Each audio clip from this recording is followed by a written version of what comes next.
book was not discovered the way important things usually are.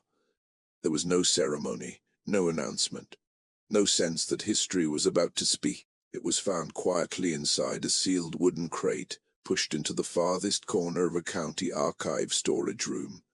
The crate was mislabeled, its tag faded to the point of near illegibility. Most archivists had walked past it for decades, assuming it contained routine tax records or land surveys, nothing worth the trouble of cataloguing. When the lid was finally lifted, the air inside escaped with a dry, sour breath, as if the room itself exhaled something it had been holding for a very long time. Inside lay a single book. It was larger than expected, thick, heavy, bound in cracked brown leather that had darkened unevenly with age. The spine was bent, the edges softened from handling, but the binding remained intact, as if someone had taken great care to preserve it. There was no title on the cover, no author, no date, just a faint indentation where a label may once have been scraped away deliberately. When the book was opened, the first page revealed handwriting so neat it felt unsettling. The ink had faded to a deep rust color, but every line remained legible. Names were written in careful columns. Beside them were numbers, symbols, short annotations written in a sharp, disciplined hand. At first glance it looked like an ordinary ledger, but the dates told a different story. The earliest entries began after abolition, not during slavery, not before emancipation. After. That was the moment the silence in the room changed. Abolition was supposed to be the end. The closing chapter, the point where history turns the page and moves forward.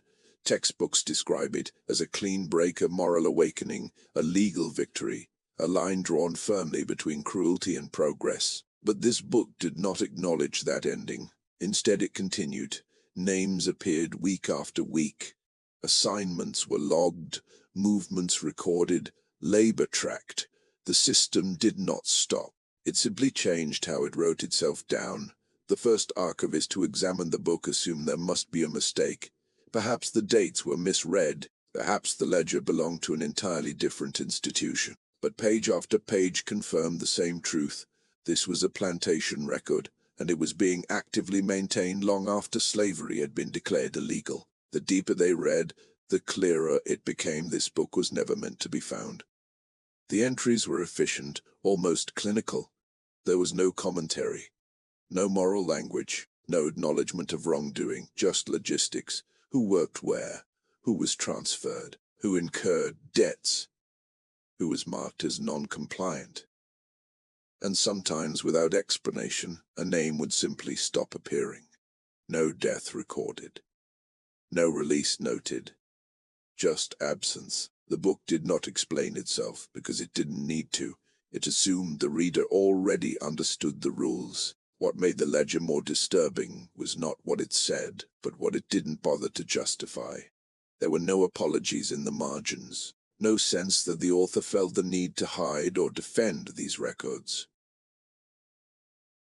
The handwriting was steady throughout, never rushed, never panicked. This was not a secret scribbled in fear. This was routine. The paper itself told the story. The early pages were coarse, uneven, likely sourced during wartime shortages. Later pages became smoother, higher quality evidence that the operation behind this book had stabilized, even prospered. Someone was investing in this record. Several hands had contributed to the ledger over the years. Though the handwriting changed slightly, the structure remained identical.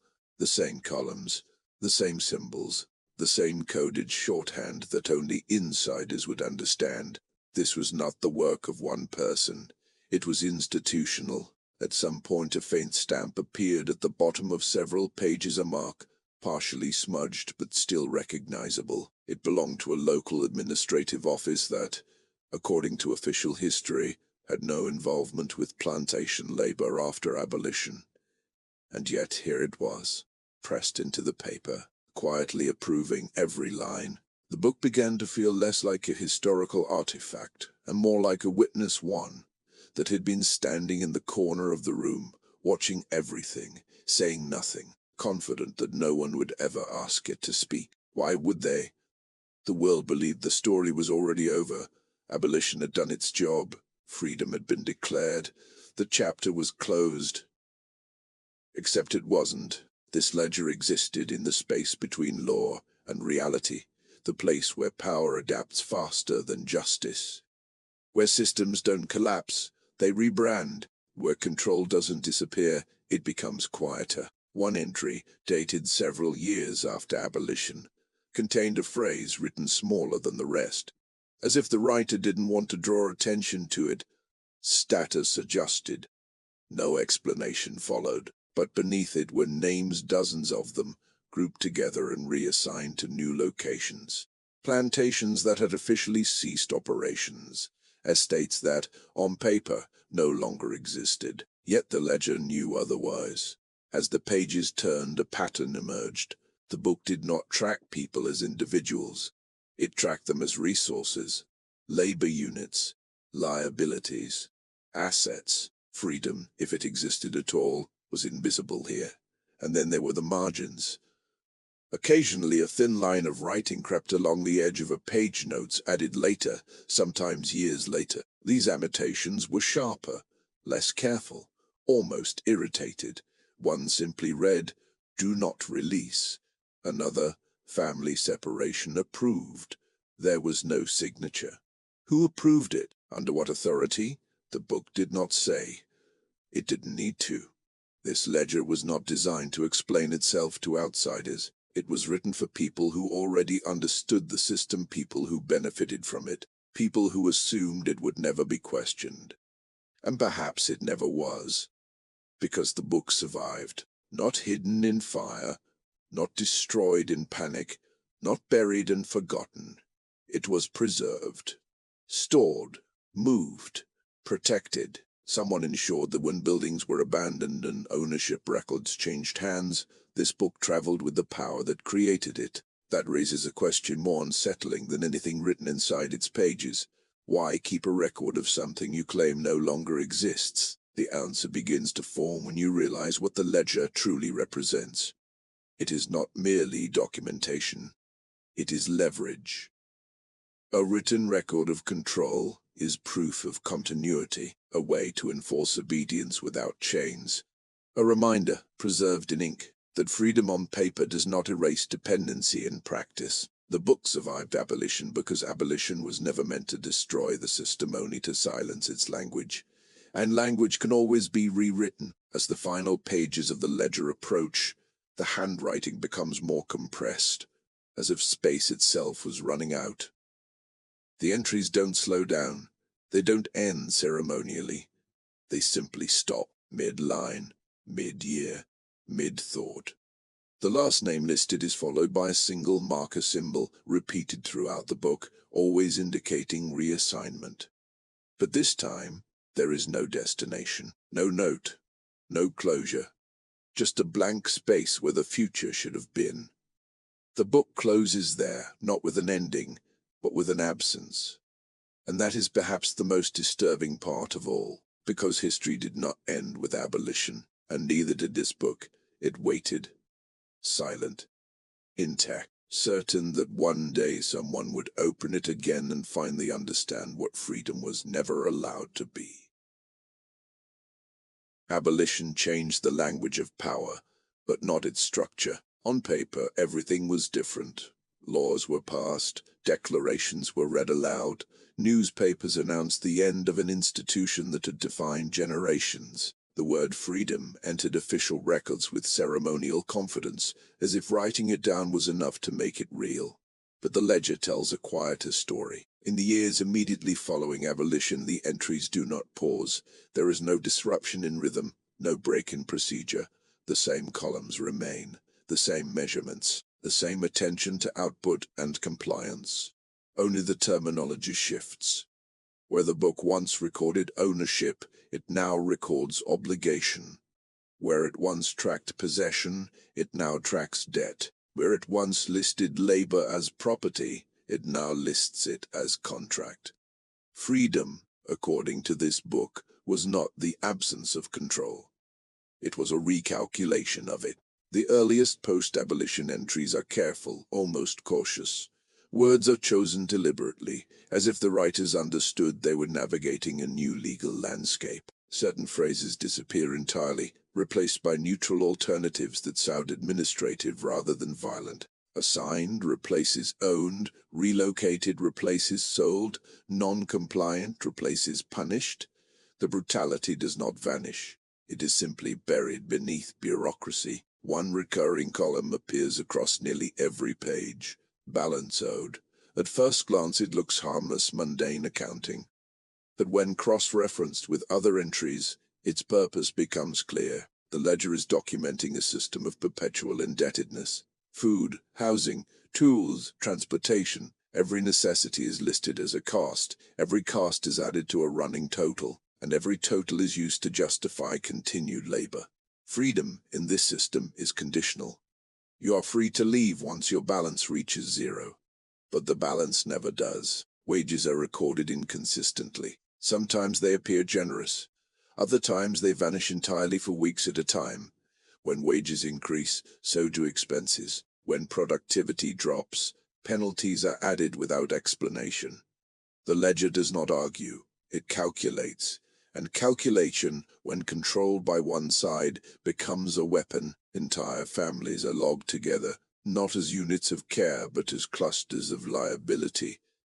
Children are listed beside parents with annotations that indicate future assignments. Adolescents are marked as pending transfer, their labor projected years in advance. Abolition did not free generations, it scheduled them. One page contains a list of names followed by a single phrase written repeatedly in the margins. Contract renewed. No consent recorded. No negotiation noted. Just renewal. The implication is chilling. These contracts are not agreements, they are assumptions. The ledger presumes compliance because the alternative, leaving with nothing, owing everything, is never presented as viable, and sometimes even compliance is not enough. Entries occasionally include a small symbol or mark used sparingly but consistently. When this symbol appears, it is followed by abrupt changes, reassignment to harsher locations, separation from family members, sudden increases in debt. There is no explanation, only consequence. Freedom, as depicted here, is not a state of being. It is a threat. The book also reveals how closely this system was monitored. Plantation owners were no longer acting alone. The ledger references external entities, banks, local officials, transportation networks, each appearing as a coded abbreviation. This was not a rogue operation clinging to the past. It was a coordinated transition. Financial institutions appear frequently, often in relation to labor totals and projected output. Workers are used as collateral. Their continued presence ensures the security of loans, the stability of land holdings, the smooth flow of capital. In this economy, people are no longer property, they are guarantees. The ledger's tone remains detached throughout. There is no acknowledgement of suffering, no recognition of resistance. Even when productivity drops sharply due to illness, injury, or exhaustion, the response is logistical rather than human. Adjust workload, reassign labor, increase oversight. The system corrects itself the way a machine does, without empathy, without pause. One particularly revealing section details the movement of workers between plantations that, according to official records, were no longer operational. These estates had been declared defunct, sold off, or repurposed. And yet, the ledger continues to assign labor to them. The geography of control had shifted underground. Plantations no longer needed names, they needed routes. Transportation logs appear alongside labor entries, tracking movements under the guise of employment opportunities. The language is optimistic, almost generous. Relocation for improved conditions. Temporary assignment, skill-based transfer. But the outcomes tell a different story. Workers sent away rarely return. Their names fade from one section of the ledger and reappear elsewhere, sometimes years later, sometimes never. Families fracture across pages, their connections preserved only through shared debt balances. Freedom in practice becomes fragmentation. What is most striking is how normal all of this appears within the book. There is no sense that these measures are extraordinary. They are treated as standard procedure, refined through repetition. The writers of the ledger are not villains in the dramatic sense. They do not bloat. They do not rage. They simply continue doing what they have always done, managing resources, optimizing output, protecting interests. That is what makes the system so enduring. Evil does not announce itself here. It files paperwork. Abolition forced the system to adapt, not disappear. Chains were replaced with clauses, whips with wages, ownership with obligation, and the ledger tracks it all with relentless precision. In one shilling passage, a note appears beside a group of names. Productivity declining, consider incentive or separation. Incentive means increased debt forgiveness, temporary. Reversible. Separation means removal from the system entirely. The ledger does not clarify what removal entails. It never does. As years pass, the handwriting grows more confident. The early caution fades. The writers have learned the boundaries of the new laws and how easily they can be bent. Oversight becomes a formality. Documentation becomes protection. If it is written down, it is justified. If it is justified, it is legal enough. The system no longer fears exposure because it has learned how to hide in plain sight. By the time the ledger reaches its later pages, the language of freedom has all but vanished. The terms introduced after abolition become so normalized that they no longer feel new. This is the final transformation. Oppression does not survive by resisting change. It survives by redefining it. The ledger does not mourn the past, it improves upon it, and in doing so it reveals a truth that history often avoids. Abolition did not dismantle the system of exploitation. It modernized it. The same power structures remained intact, shielded by legality and reinforced by economics. What changed was visibility. Violence became procedural, control became contractual, and suffering became deniable.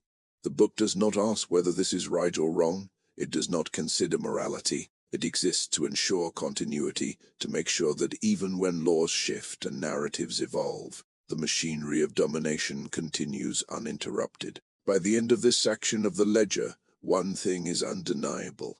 Freedom was declared, but the system was never dismantled. It was simply rewritten line by line, balance by balance, inside a book that understood power better than any law ever could. History teaches us that abolition erased an institution. The ledger suggests otherwise. As the pages turn deeper into the post-abolition years, something begins to feel wrong, not in what is written, but in what refuses to leave. Certain names appear again and again, drifting through time long after they should have vanished.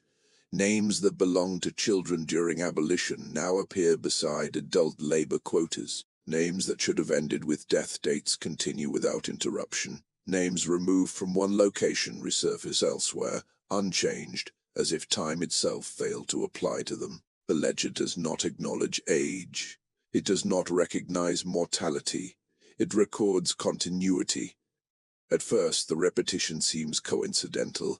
Plantations were large systems. Overlap was inevitable, but patterns emerged too consistently to ignore. Some names appear across decades, with no change in spelling, no indication of inheritance, no generational marker, not junior, not son of, not estate of, just the same name carried forward as if the person never aged, never weakened, never died. One explanation would be clerical laziness. The ledger disproves that. Every other detail is meticulously updated. Yield totals, weather conditions, equipment depreciation, debt balances calculated down to fractions. Precision is the rule here. Errors are rare and corrected immediately. So why do the names persist? A closer look reveals something unsettling. When a name repeats beyond a natural lifespan, subtle shifts appear in the surrounding data. Output fluctuates in ways that suggest multiple individuals. Physical capacity changes abruptly, strong one year, diminished the next, then restored again. The ledger is not tracking a person. It is tracking a role. Names in this system are not identities. They are containers. When one body is exhausted, another takes its place. But the name remains because the obligation remains. The debt does not die. The contract does not expire. And so the name becomes a placeholder passed forward like a tool. This is how disappearance is prevented. Death does not erase you here. It merely transfers you. One section contains a particularly chilling sequence. A name appears consistently for 47 years. Then, without explanation, the handwriting changes slightly, but the name does not. The labor continues uninterrupted. Output drops briefly, then stabilizes. No death recorded. No replacement noted. Just continuity. The ledger does not care who fulfills the obligation. It only cares that someone does. Families become the mechanism that makes this possible. Children are listed not as dependents, but as future labor units, tied directly to existing balances. Notes in the margins predict years ahead, assume responsibility upon maturity. Responsibility for what? For debt they did not incur, for contracts they did not sign, for names that were never truly theirs. In this system, lineage replaces ownership. Blood becomes binding.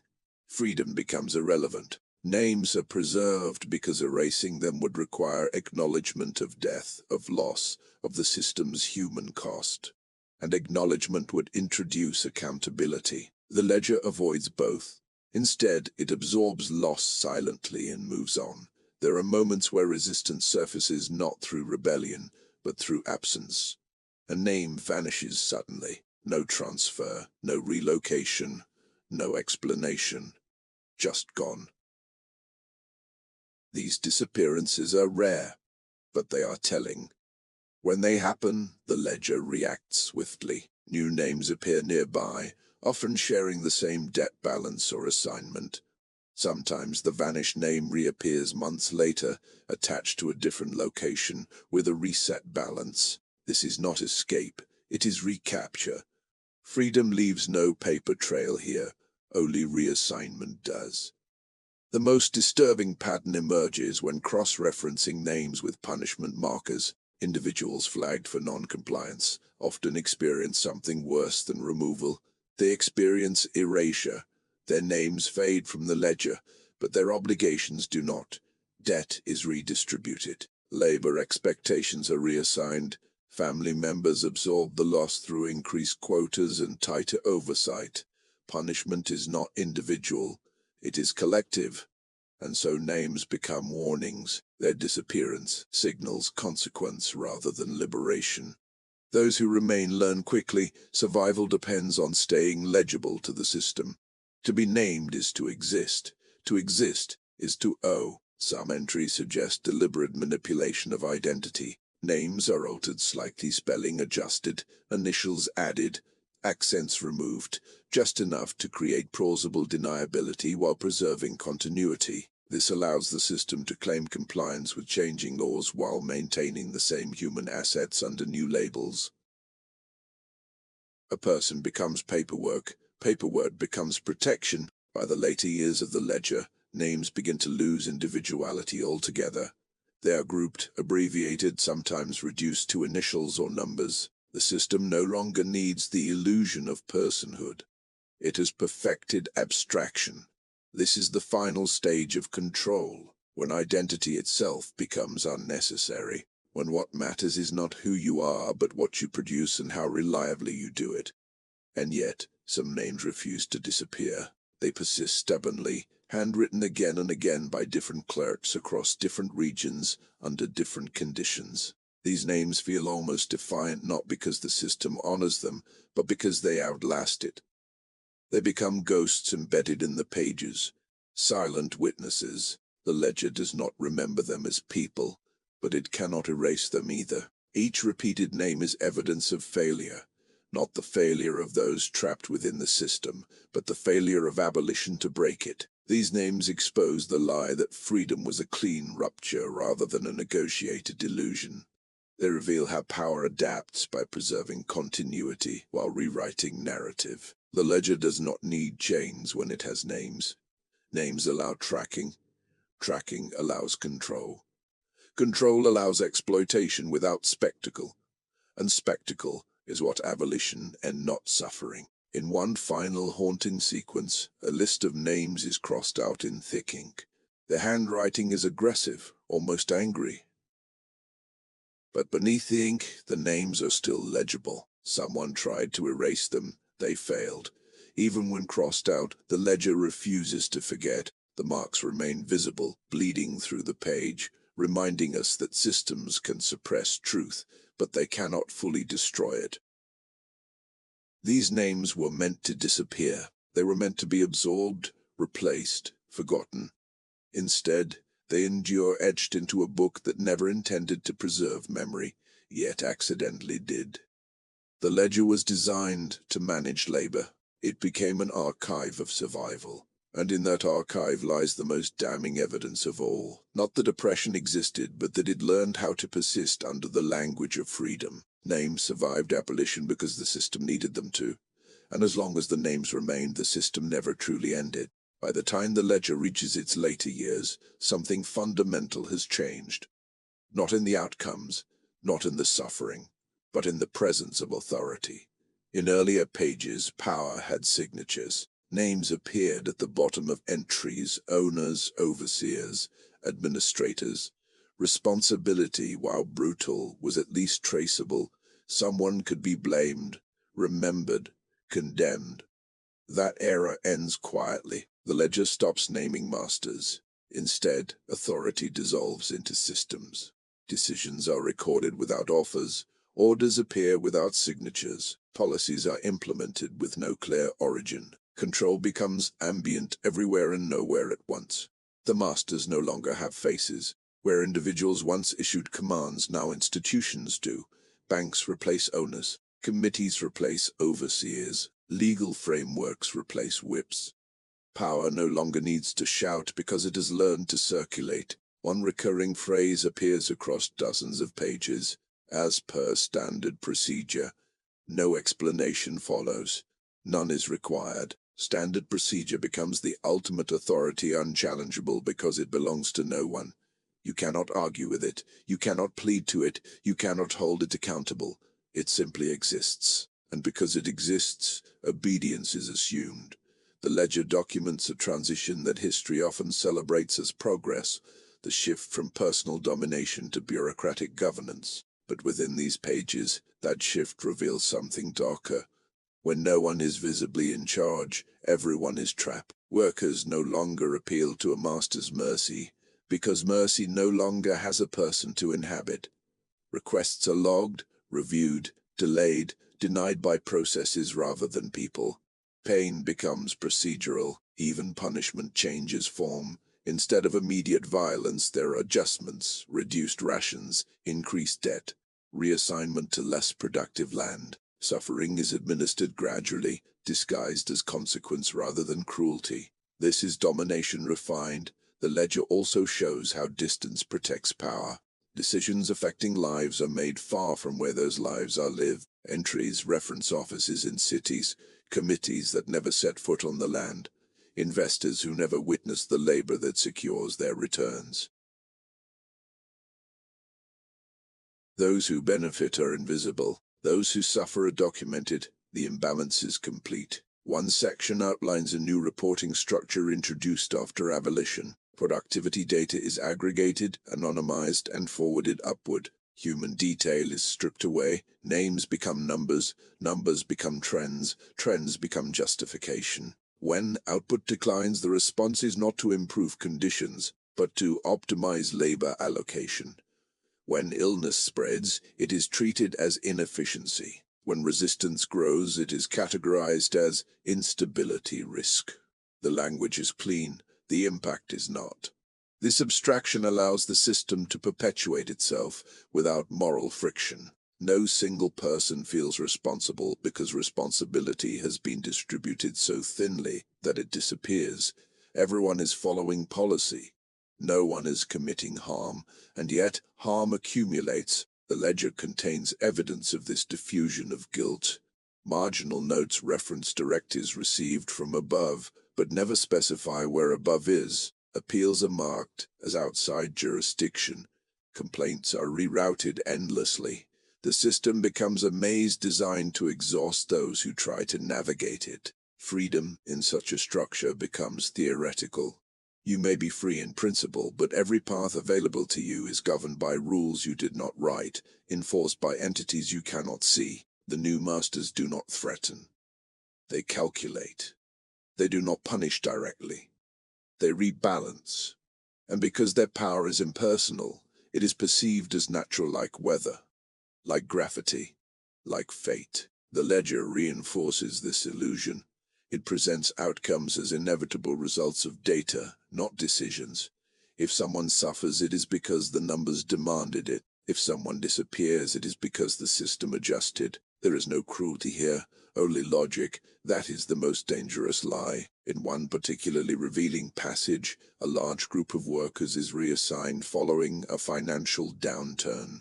The ledger attributes the decision to market conditions. No human agent is mentioned. Markets, in this narrative, are treated as forces of nature, unquestionable, uncontrollable, blameless. But markets are made by people. The ledger never acknowledges this. By removing faces from power, the system ensures its survival. It becomes impossible to overthrow because there is nothing tangible to overthrow. There is no villain to confront, no tyrant to dethrone. Only procedures, only contracts, only ledgers. This is the final evolution of exploitation, when it no longer requires belief, fear, or obedience, only participation. Even resistance feeds it, becoming another variable to manage. Those trapped within the system are told they are free because no one explicitly owns them. Yet every aspect of their lives is shaped by invisible hands that never sign their names. The ledger records their labor, their debts, their movements, but never the identity of those who profit. That anonymity is intentional. Power survives best when it cannot be seen. By the end of this section, the ledger reads less like a record of control and more like a blueprint for modern governance.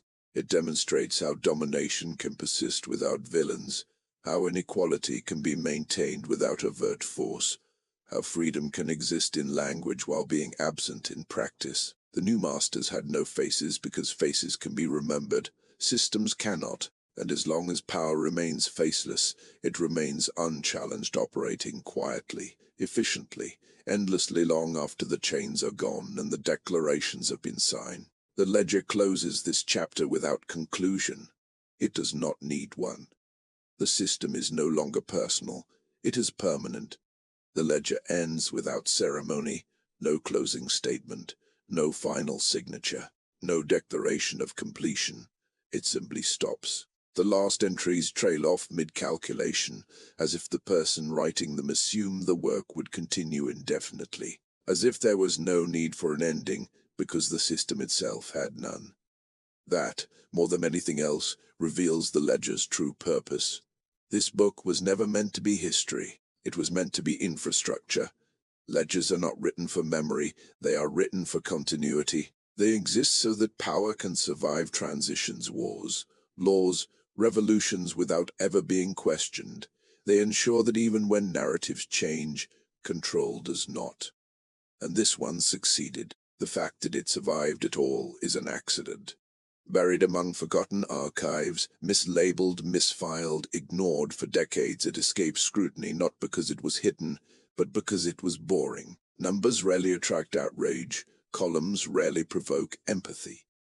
Suffering, when reduced to accounting, becomes invisible. The ledger never explains itself because it never had to. Its audience already understood the rules.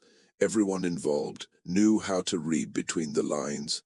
No one needed justification, only records. That is why it was never meant to be found by us, because we were never meant to read it as evidence, only as routine. What makes the ledger dangerous is not what it documents, but how calmly it does so.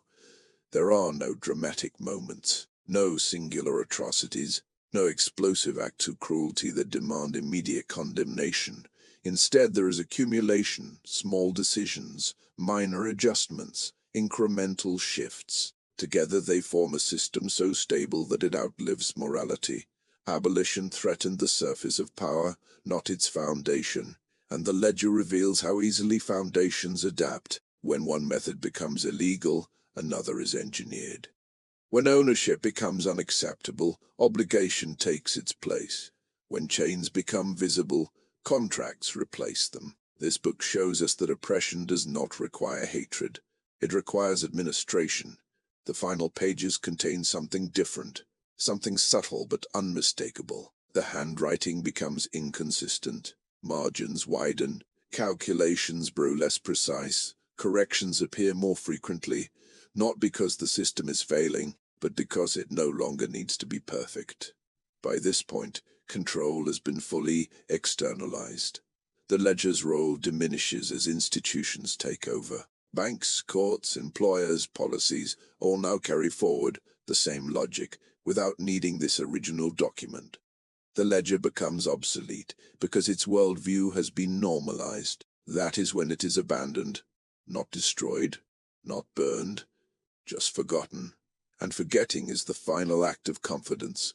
Only systems that believe they are permanent stop protecting their origins, yet the ledger persists quietly waiting, pages intact, ink unashamed. It does not seek redemption. It does not ask forgiveness. It does not attempt to explain itself in moral terms. It simply exists, and in existing it exposes something deeply uncomfortable, that what we call history is often just the version of events that survived inspection. This ledger survived because it was never inspected at all. We prefer stories with villains and heroes because they allow closure. They suggest that once the villain is defeated, the harm ends. The ledger denies us that comfort. There is no villain here, only procedures. No singular moment of evil, only systems doing exactly what they were designed to do. And that is why this book was never meant to be found. Because once you see it, you can no longer pretend that exploitation ended. You can no longer believe that freedom, once declared, automatically becomes real. You can no longer separate past injustice from present inequality. The ledger draws a straight line between them. It shows how today's labor structures, debt cycles, institutional blindness, and bureaucratic violence are not deviations from history, but refinements of it. The language has changed. The logic has not. The most unsettling realization comes at the very end, not from what the ledger contains, but from what it implies. If this system survived abolition, if it adapted so seamlessly, if it hid so effectively behind legality and procedure, then how many other ledgers exist? How many books were never found? How many systems are still operating, undocumented because their documentation looks too ordinary to question? The ledger does not accuse us. It implicates us, because systems like this do not survive without participation. Clerks write numbers, officials approve forms, employers enforce contracts, consumers benefit from the outcomes. No one feels responsible. Everyone is involved. That is the ledger's final truth. It was never meant to be read as a confession. It was meant to function unnoticed. And for a long time it did, but now it has been found. Not to be archived, not to be categorized, not to be neutralized, but to be understood. Because understanding is the only thing this system was never designed to withstand. The ledger ends. The system does not. And that is the most important thing it teaches us. Across 5 sections, the ledger tells a story history rarely admits out loud. Not the story of slavery alone, not the story of abolition as an ending, but the story of continuity. In Section 1, the ledger introduced us to a system that treated human lives as entries, measured, categorized, and optimized. Control was explicit, brutal, and visible. Ownership had names. Violence had witnesses. In Section 2, abolition arrived, but the system did not collapse. It adjusted. Ownership transformed into obligation. Chains dissolved into contracts. Freedom became conditional, calculated, and endlessly deferred through debt. In Section 3, identity itself was stripped of meaning. Names survived longer than lives, passed from body to body as obligations were inherited rather than erased. The ledger exposed how disappearance was punished, not rewarded, and how survival depended on remaining legible to power. In Section 4, the masters vanished. Power no longer had faces, only procedures. Control became bureaucratic, abstract, and therefore untouchable. No one commanded, yet everyone obeyed. Domination no longer needed. Cruelty had relied on compliance. And in Section 5 we discovered the most unsettling truth of all.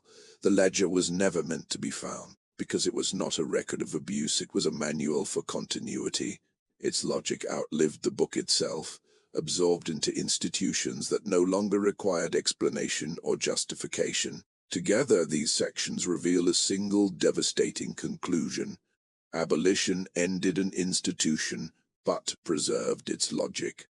The ledger shows us that exploitation does not survive by resisting change. It survives by refining itself.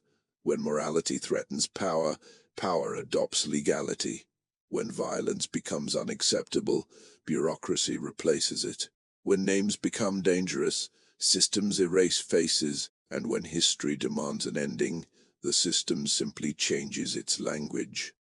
This is why the ledger feels so modern, because its logic still operates.